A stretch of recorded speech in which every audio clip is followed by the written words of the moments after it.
onde eu entendo que a salvação por meio da graça, mas também as minhas obras podem me afastar de Deus. E se afastando de Deus, eu posso cair naquilo que os próprios discípulos perguntaram, quando em Mateus capítulo 24 eles questionam o Senhor, dizendo: quando acontecerá todas essas coisas? O Senhor começa a falar sobre tudo aquilo, a narrativa para o fim dos tempos, e Jesus diz assim: isso é somente o princípio das dores. Mas quando nós lemos no capítulo 24, versículo 13, nós vamos ver Jesus falando também aos seus discípulos: mas quem perseverar até o fim, esse será salvo. Então existe uma questão onde eu tenho que entender que, se houver uma perseverança da minha parte, eu vou alcançar a salvação. Por quê? Porque o inimigo das nossas almas, ele continua tentando nos estragar, tentando roubar aquilo que Deus nos deu, que é a salvação. Então eu venho entender que não é somente acreditar que eu estou salvo, então dessa maneira eu não tenho uma preocupação, onde eu me relaxo e me entrego totalmente ao acaso e deixo que o caminho me leve até o Senhor. Mas quando eu entendo que é necessária uma perseverança, eu estou na presença do Senhor, eu estou vivendo uma vida de santificação. E entendendo isso, eu posso saber que o Senhor, ele me escolheu não somente para viver acomodado, porque o próprio Deus nos diz a sua palavra: vai a ter com a formiga, ó preguiçoso. O Senhor não tem compromisso com aqueles que se acovardam, aqueles que levam a vida de qualquer maneira. Se nós vemos a vida de Gideão, foi encontrado trabalhando. Se nós vemos a vida de Davi, foi encontrado trabalhando. E, atrás das malhadas, as ovelhas do seu pai, Davi trabalhava. Davi não foi encontrado dormindo, Gideão não foi encontrado dormindo, Moisés foi encontrado trabalhando. Quando tomava cura das ovelhas do seu sogro, ele encontrou a Deus na sarça, e ali o Senhor o escolheu.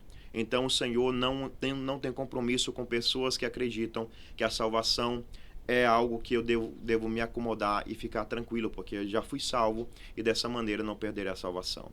Mas, para resumir todo esse contexto teológico, essa discussão teológica, a vida do crente não é baseada somente nos discursos teológicos da vida, não é baseada somente em achar ou acreditar ou ter uma teoria, mas é saber que o inimigo das nossas almas procura, em ocasiões, destruir a nossa vida.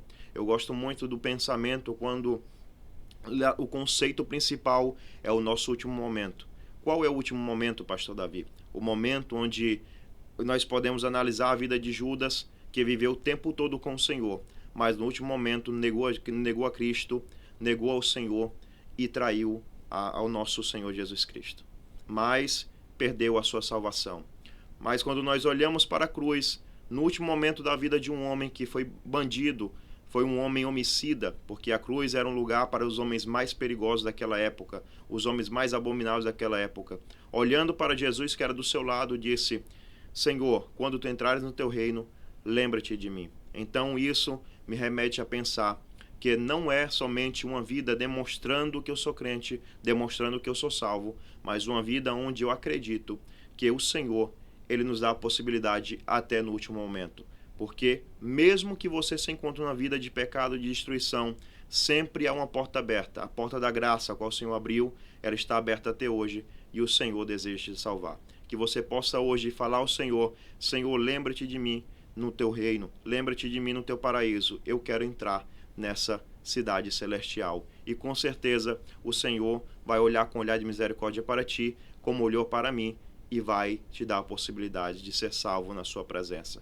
Porque quando eu entendo a palavra de Deus que diz: muitos são chamados, mas poucos são escolhidos, eu entendo que não é somente ser chamado, mas é demonstrar que eu quero fazer algo para o Senhor. Ninguém escolhe alguém dentro de uma fábrica, dentro de um ambiente de trabalho, alguém que não se destaca, alguém que não demonstra que tem uma capacidade. Eu só vou escolher, mesmo que eu chame todos para trabalhar na minha empresa, no meu empreendimento, eu posso chamar várias pessoas, mas vou escolher somente aqueles que se destacarem. Não é que o Senhor faz exclusão de pessoas, mas o Senhor procura aqueles que trabalham na sua obra, que desejam colocar a mão na seara, porque a seara é grande, mas poucos são ceifeiros. Deus abençoe a tua vida e compartilhe essa mensagem para o máximo de amigos que você tiver. Compartilhe essa mensagem para os teus familiares, para que o amor de Deus, a glória do Senhor, possa invadir a casa de várias pessoas.